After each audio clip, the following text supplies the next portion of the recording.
You. All right, Mr. Assemblymember Gloria. Happy to have you today. Thank you so much. Just try to be proper. Or next mayor, call you just, preemptive mayor Gloria. Thank you so much for being here today. I'm sorry? Of course. Thanks for the opportunity. Yeah, absolutely. Absolutely. Excited to have you on here. Kind of same thing with Steven. You've been involved with cannabis in the city of San Diego for a long, long time. I think you were a council president when the first retail ordinance passed in 2013 and 2014. But real quick, I'm going to give you an intro for those that don't know. Sorry, got just so excited here. Go ahead and say, yes, thank you very much, Assemblymember Gloria. Todd Gloria is a San Diego native, son of a janitor and a nurse. He started off, worked with Congresswoman Susan Davis, and moved up to be her district director. He then was a San Diego Housing Commissioner, previous D3 council member, and interim mayor in 2013. He is currently the assembly member in the 78th district and majority whip. On council, as we just kind of talked about, he voted for the initial cannabis ordinance in 2014. I know I missed probably a lot of things. You have a tremendous resume. So yeah, thank you so much. But I did want to just start off with your experience in this, once again, before cannabis was cool in 2013 and 2014. Why did you really take this issue on? What were your findings? And I guess why did you feel the need at that time to move this forward? Yeah, I enjoy sharing that story, and I want to include the fact that it wasn't just me, but I would acknowledge former council member Marty Emerald, who was my partner in this effort. Before I tell you that quick story, I just want to thank Stephen Whitburn. I was listening, I was doing email, but I was also listening, and I appreciated his kind comments. Stephen's going to make a very good member of the city council, and I basically should just say ditto to everything he said and save you all some time. But I would like to be to share that story because put yourself back in time to 2008 when compassionate use was authorized by California voters back when I was in high school. And then here we are all these years later, and the city had still done nothing. And Marty and I would listen to public comment every day at Tuesday, members of our community who were sick and dying, begging for compassionate use, something that was allowed under the law, but because the city had chosen to stick its head in the sand, meant that they couldn't have safe and legal access in the city of San Diego. But that doesn't mean there wasn't access. Some of you may remember about that time, it was a bit of a Wild West situation where we had literally hundreds of illegal dispensaries operating all around the community. And it was that sort of human compassion for people who are sick and asking for needed medication to the concerns of community members who are saying, these don't work well in the community, let's do something about it. And so Marty and I pulled together the task force, and Stephen was very kind to accept the unpaid job of going out and doing the legwork of really collecting ideas for what a model ordinance would look like in San Diego. Brought that to the city council. It took far longer than we wanted, not because Stephen wasn't working hard, but because, again, not that long ago, this issue, Dolan says before it was cool, some would suggest it's always been cool, but it wasn't necessarily as accepted. And so it was that sort of political objection that Marty and I were against the entire way. And I would tell you that, I actually used my office budget to help pay for this work because we were not getting support from the mayor's office. As Stephen mentioned, we have a strong mayor form of government.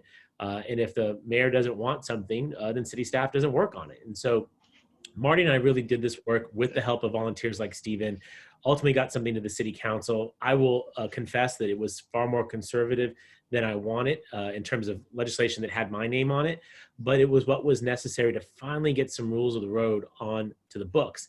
And what I would say right off the bat is I appreciate those of you who are in the industry who took that more conservative approach and ran with it and really helped to show that people's worst fears, Stephen was talking about that, I remember those comments vividly, that this would be the end of times if we allowed for retail use in our community, that hasn't come to pass. And that hasn't been an accident. That has been the purposeful effort of a lot of folks who understood what we were trying to do. And what I'd hoped for is starting to come to pass, where that original ordinance has been amended a handful of times since, recognizing the conditions and realizing that some of those more restrictive elements could be changed.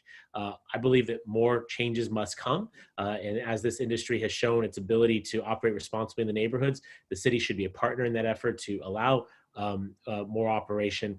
And I look forward to being a mayor that helps facilitate that process, both because, again, I see a community that's working hard, but I also see an economy that needs to grow our revenues and employ more people who are currently out of work. And I can think that this is actually a mutually beneficial initiative that we can take on together.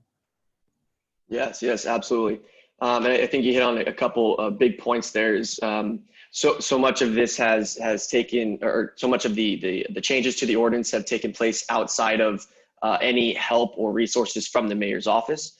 The mayor has more or less threatened to veto on anything cannabis since he's been in there. So it's been more only council led, more or less, for the last few different changes or updates on the ordinance.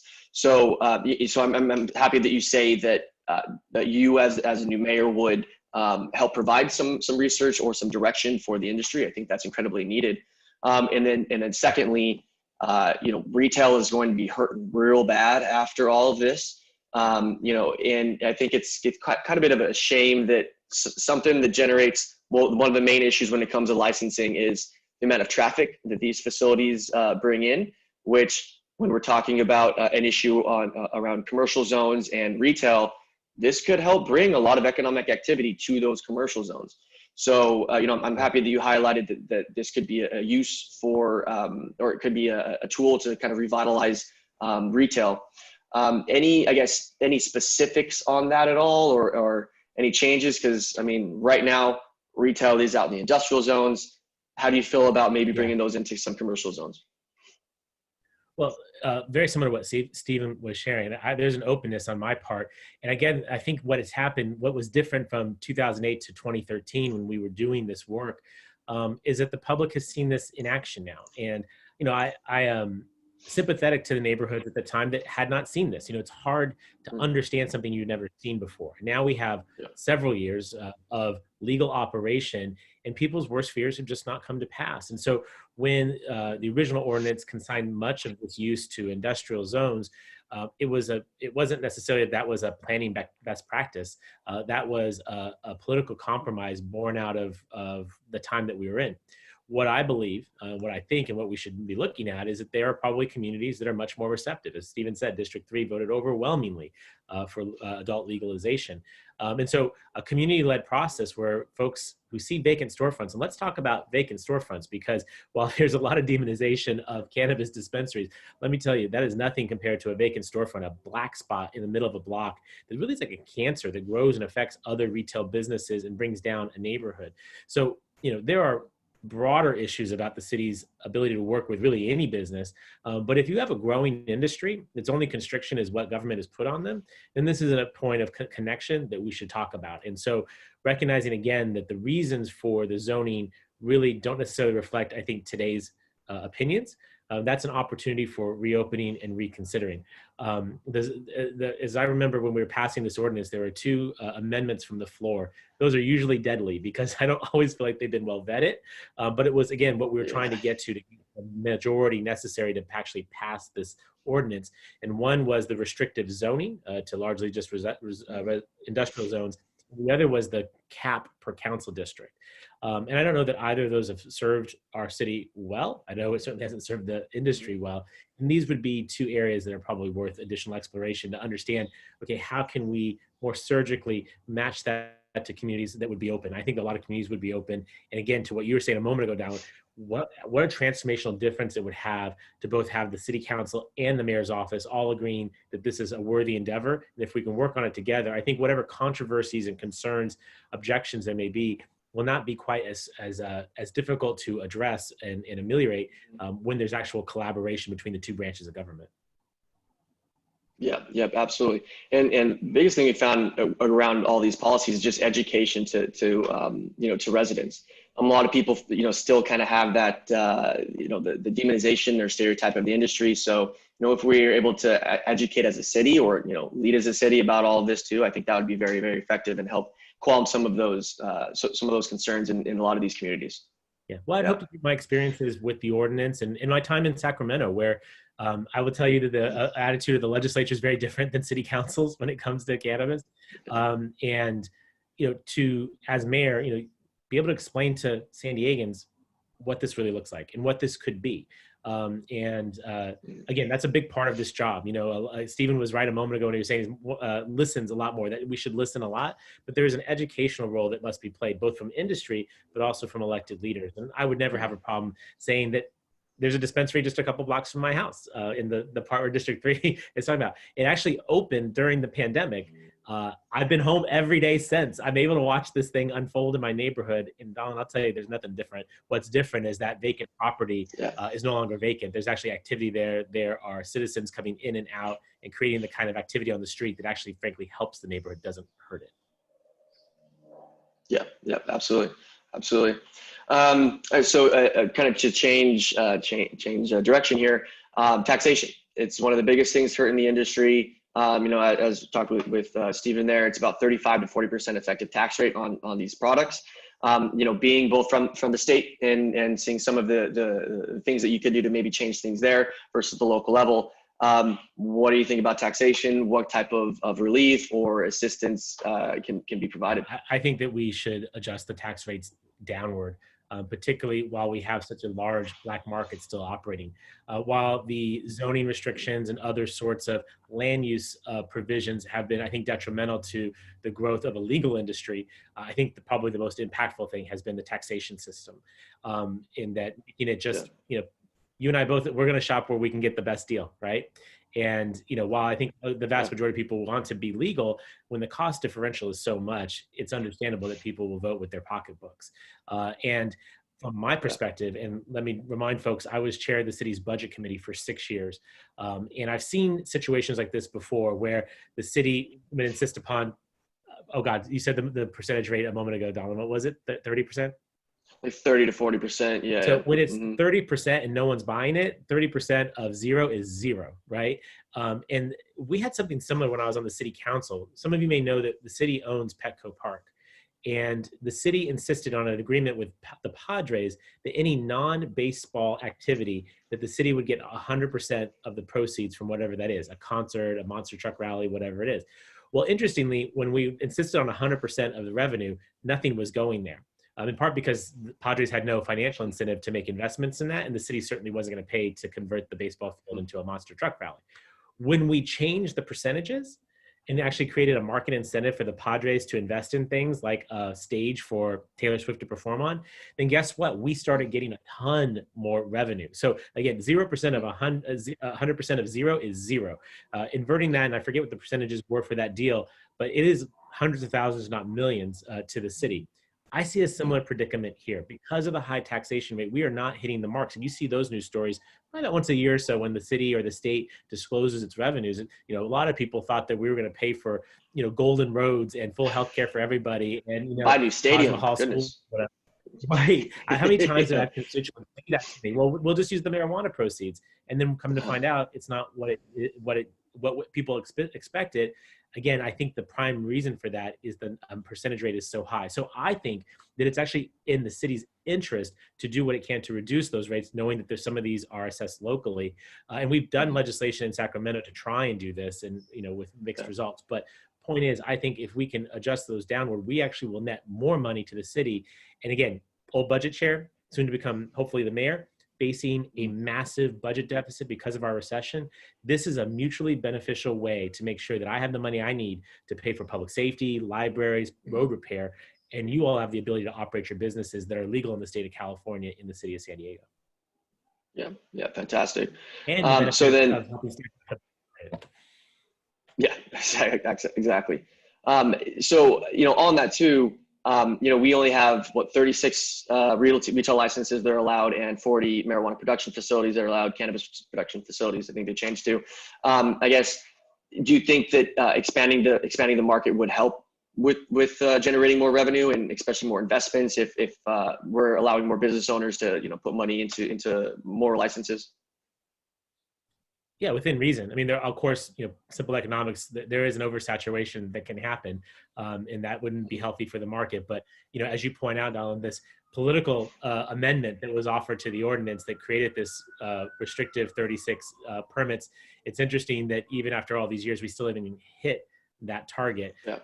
And you mentioned also a moment ago about the traffic, and that is a concern I actually have heard or even observed. I've driven by some of these.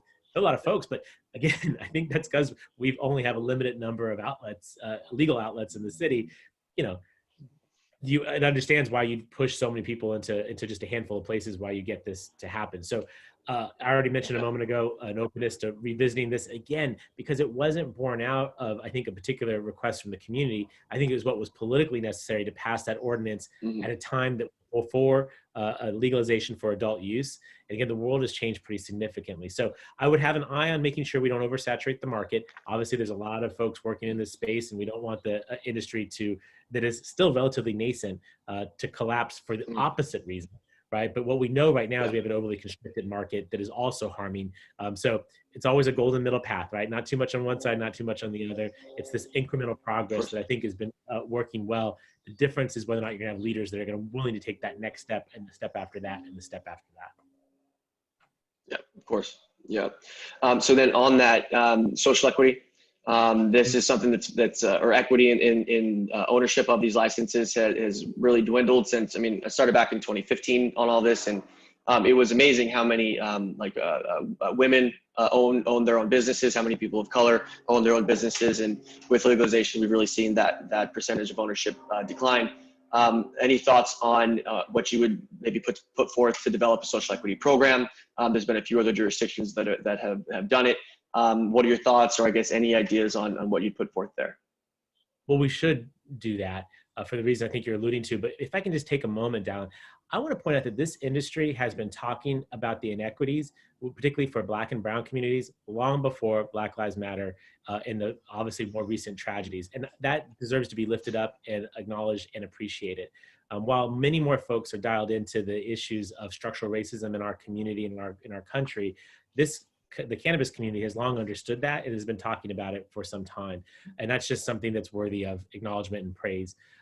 For me, yes, I think we should try and correct some of the historic wrongs, recognizing that some of what was old policy in terms of criminalization, incarceration of folks who are engaging in cannabis, those are no longer crimes. And unfortunately, those criminal records or that lack of historic wealth building, generational wealth, really has shut out people out of this industry. And so I think that when going back to that taxes question, and concern or an observation I have is that rather than taking the revenues from taxing cannabis in San Diego and making sure that we're doing proper enforcement, education, and other initiatives, it really goes into the black box of the city's general fund. I think one of the pulling that out of the general fund to understand where we're spending on that. Some of it can go to general fund uses. We're all citizens of the city and we want it to do well, but we should divert some of it to make sure that enforcement is appropriate, that education, to your point before about people understanding what this industry is and what it can do and what we want it to do. But to this question of social equity, we're not going to resolve every historic wrong, but we can make strategic investments in relatively low cost interventions that I think could go a long way. Quick example, I've had the privilege of going to speak to Dr. Brown's class at City College in the past. And he is having a class in cannabis, which is kind of an entry point for helping to recruit and train future workers in this industry. And when I've gone to that class, I see a very diverse classroom setting, right? And so a class like that can take someone and give them the education, the training, the background, the information, the connections and contacts. That's how you start taking incremental steps towards addressing the equity concern. And that would be something that we should partner with the community college district on. We should partner with the county and other nonprofit NGOs, the Workforce Partnership and others. I can think of a number of mutually beneficial relationships, collaborations that would get to this social equity issue. Again, controlling for the fact that these are relatively low cost interventions that I think are still doable in the context of a restricted economy dealing with a recession. And again, I'm suggesting that this is a part of an economic stimulus plan that could help us get out of this recession. Yeah. Yes. Okay, so I'm just getting some questions here. Make sure we get to them. All right.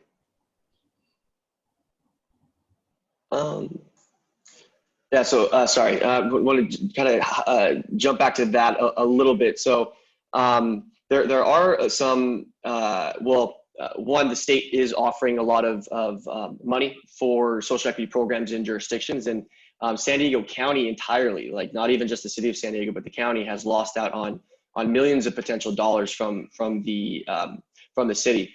Councilmember Montgomery's office and Councilmember Ward's office were looking into this, but we never really got to a point that we would be able to apply for those grants to help either develop it or to provide resources for a social equity program. So I guess more immediately, there are those funds that can help develop the program and for research and everything. Have you discussed that at the state level at all, or I guess any thoughts on that aspect of it? Well, Don, I hate to break it to you, but this isn't unique to cannabis. San Diego doesn't always perform well or compete well for statewide resources. I'd argue that's true also at the federal level. And this is actually an area where I think I have a value add in this campaign. My opponent likes to criticize me for spending my career in public service. Forgive me for loving my hometown so much that I'd spend my whole career trying to make it a better place to live. And I would say that, my ability to come back and lead this city, having built strong relationships with our governor and all of our statewide elected officials, with our congressional delegation, being able to call Kamala Harris or being able to text Gavin Newsom, I think is going to give us an advantage to turn around this situation where cities that are far smaller than us continually eat our lunch when it comes to getting our fair share of state resources. So while I'm criticized by my opponent for this experience, I actually think it's a feature of my candidacy and hopefully my administration to have the relationships, to have the context, to have the knowledge of how this works. And again, it's not just cannabis. We lost out on a lot of smart growth funding from our cap and trade dollars. These are funds that would be used to build more affordable housing in San Diego. We got none of that this year. And there were really failures on the local level that, again, a different kind of mayor could have different outcomes. Believe me, I will be in San Diego because I'm the mayor, but you will see me traveling to Sacramento and Washington, D.C., knocking on those doors of my former colleagues and former contacts to make sure that they don't forget about the second largest city in the state. Too often it seems that people think that San Francisco is the second largest city in the state. I beg to differ. San Diego is literally double the amount of population as San Francisco, and people in Sacramento need to understand that. Yeah, I mean the term San Diego as an island is a little too accurate in that sense, just with how much we miss out on. Even just on that in cannabis, I think at the BCC there was no board members from San Diego County. Like everything kind of stops at LA. They have all the representation, and we miss out on a lot of things. And then kind of what I talked about with Stephen as well is being in San Diego County where we have the 5 and the 8, and we have border protection on both while this is federally illegal. We have to create a thriving marketplace that is able to, feed itself here in the county. And, we have a lot of opportunities we have some amazing agricultural land in the county and in Oceanside as well, that we can have an amazing marketplace right here in San Diego County. So, I think you hit it right on the head there. We did have a question regarding just if you have talked about social equity with any local groups, have you gotten any feedback from them on any changes that they would like to see? I know that I have, forgive me, we do a lot of meetings every day in forums like this, but Dylan, I've discussed this. Some of the other permit holders would discuss this. This has been a conversation in Sacramento. I've worked closely with Assembly members, Rob Bonta and Phil Ting, both of whom are leaders in this space around these issues. But I think this is an interesting point. Stephen was talking about strong mayor before, and I want to bring a different attitude to this. While Stephen was being kind to defer to me, this should be a collaboration. And I think one of the reasons that folks, I think, are somewhat critical, including myself, I campaigned against the strong mayor form of government when it was on the ballot. But funnily enough, I'd be the first former city council president to become mayor. And I think one of my observations about this form of government is that the mayor feels removed from the community. Previous to this form of government, the mayor would sit in on city council meetings, and since then, the mayor has not. And that's led to a void or a distance in between the community and the city's chief executive person making a lot of decisions on behalf of 1.3 million people. So to that question, I imagine probably there's some piece of that is like, how are we going to get into to see this guy again after he wins, right? Because we know that you're not going to be at the city council meetings, whatever. I'm going to bring that same activist in the community approach that you've seen me use as a city council member and as a state assembly member to my role as mayor. I know that's not something that we've been accustomed to in San Diego, but this would not be the last time you see me. Quite the opposite. I'm going to need your help, if for no other reason than we're stepping into a city that's dealing with a global pandemic, economic recession, Yeah. Racial justice, reconciliation, climate crisis, gun violence. There's a multitude of challenges, and you can't navigate these waters by yourself. We're going to have to invite everyone in. And so, a long-winded digression to say, on this issue of social equity, I've not, luckily in my life, been criminally justice involved. I don't necessarily always know where the barriers are for individuals. And so I'm going to need your help to identify those barriers, and to the extent the city can remove them, allow us to remove them. And if it's a state or federal issue, allow me to use the bully pulpit of the mayor's office, as well as our city's paid lobbyists in both capitals, to try and advance an agenda to remove those barriers to equitable distribution of the benefits of the cannabis industry. Okay, that's awesome. All right, so we're getting pretty close here. I wanted to just see if anybody has any questions. If you do have any questions, please put them in the question and answer portion at the bottom here. While we're waiting for that, I guess, how's the race going? What can we do to help you out? Just a quick synopsis on that while we wait for a couple questions to come in. It's good, Dallin. And how you know is that my opponent says crazy stuff about me on a daily basis. So you know you're really far ahead when you may have saw a news story last week about a forged document trying to implicate me in some crazy land deal, which was proven to be false, and the story had to actually be retracted, which is an extraordinary thing in journalism. There's some horrible headlines about pedophilia, which is the lowest of low blows, particularly against an openly gay candidate. This is what they're going to have to do because they recognize that we're so far ahead. Our polling shows me ahead by about 13 points. We are 47 days away from the election. So we are in a strong position, but like Stephen, you can't take anything for granted. I may be that far ahead, but I got to run like I'm 10 points behind. So my ask of this group today would be to go to toddgloria.com, make a contribution if you can, request a yard sign, be one of our digital organizers. We have phone banks going every single night, and we probably have 60 to 70 volunteers every night making calls and doing texts on my behalf. We are pushing this as best we can because the pandemic has really handcuffed us from our ability to do what we would normally do. What Dal and I have done in the past is go out and knock doors and talk to voters on their doorsteps. Well, we can't do that right now. So we need to find other ways. And again, digital organizing, phone banks, text banks, as well as your contributions to help us put our message on television, on social media. That is the way that you can be most helpful to me. My opponent is a very, very, very wealthy woman who lives in La Jolla. She does not have to raise money. I do. And so with your help, we can get this job done on November the 3rd. Okay, great. All right, so we did get a question regarding cannabis lounges. Right now, it's well, if you don't own your property and you're renting, and it doesn't explicitly say that you can't consume in your property, there's really nowhere that you can consume legally. You can't consume in public. You can't consume at any of these facilities. You can't consume in the parks, in your car, anything like that. What are your thoughts on on-site consumption or lounges as an addition to current licensing or as a separate use? I'm open to it. And this has been a discussion both in Sacramento and I think here locally. It may be that the legislature takes some additional steps, which I think is probably beneficial to have a level playing field around the state. But I see this as probably the next step in this incremental progress that we're on, right? You go from a very small number of dispensaries to a larger number in a small number in very confined areas, perhaps more evenly distributed. When I think about not just on-site consumption, but also events, things of that nature, I think that there are, again, some mutually beneficial ways that this could help the industry, well, meet consumer demand, assist the industry, and again, help the city that's going to need more revenue in order to accomplish the things we need to do to keep you safe, keep you housed, keep our economy moving forward. So there's an openness to that. I think that's probably one of the harder conversations we're going to have to do. Again, people's perceptions. And I'm going to really rely upon you. Help me help me explain to folks that, if we're okay with beer gardens at civic events, if we're okay with bars, that, there's an inequity here that needs exploration. And it's probably going to be something very modest, at least initially, to, again, show people this is not what you should be concerned about.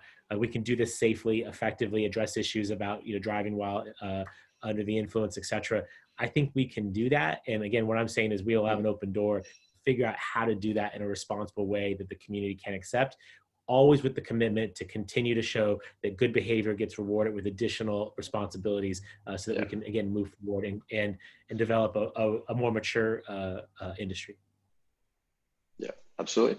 Do like the event thing. I mean, ever since I was little, I mean, you go to concerts and that's like the main things. Everybody is smoking and everything. And, more issues come from alcohol than they do from cannabis. And so I think that's as you talked about, beer gardens at specific events. I think that's another important thing to think about. So thank you so much for that. All right. So I don't think you have any other questions here. We've got about 2 minutes left. So once again, I'd just like to thank you so much for spending your time with us today and talking about this important issue. Any, I guess, final words before we wrap up? I just appreciate the opportunity. Again, as I mentioned, we're all stuck at home, right? So the chance to connect with you, Colin, it's always good to see you and hang out with Stephen and then with the folks that are on the Zoom. Thank you for your time. I think you're here because you not only care about your industry, but you care about our city. And that's a point of connection between us. I'm running for mayor because I think for too long, we're a big city that's been masquerading as a small town. And it's time for us to stop doing that, to start thinking big as the second largest city in California, 8th largest in the country. And I think when we do that, we can engage on issues like cannabis from a mature adult perspective and see some forward progress. We can make sure that things like scooters and vacation rentals are not the main issues in the mayor's race, that the issues that are truly gripping our community, which is housing affordability, homelessness, and infrastructure, that's a part of the conversation. So I'm really excited about this. After 2 years of campaign, I'm sure Stephen feels the same way. We're tired of talking about what we want to do, and we want to get to work. So my hope is come December 10th, we can be sworn in, we can get to work. And I appreciate the relationship that I've built over the years with this industry. I look forward to deepening and strengthening it in the years ahead. Awesome. Okay. Once again, thank you so much. Thanks so much for everything. We look forward to getting you elected. Ballots drop in 18 days where, the people are going to be starting to vote then. And the election is in, it said 45? 46. How many days? 46. So, all right. Well, this one absolutely cannot wait for the end of, as I'm sure you know. So, yes. Awesome. Well, we're right at 12:30, and I know you got a lot of stuff going on. Thank you so much for being here. We really appreciate it. Thank you so much, everybody that joined us today. I'd like to thank our sponsors once again, Cannabis Real Estate Consultants, the Cannabis Chamber of Commerce, Americans for Safe Access, and the California Coast Pacific PAC. Thank you all so much, Assembly member. Appreciate it, and we look forward to getting you inaugurated on December 10th. I love it. Thanks, John. Everyone be well. Stay safe.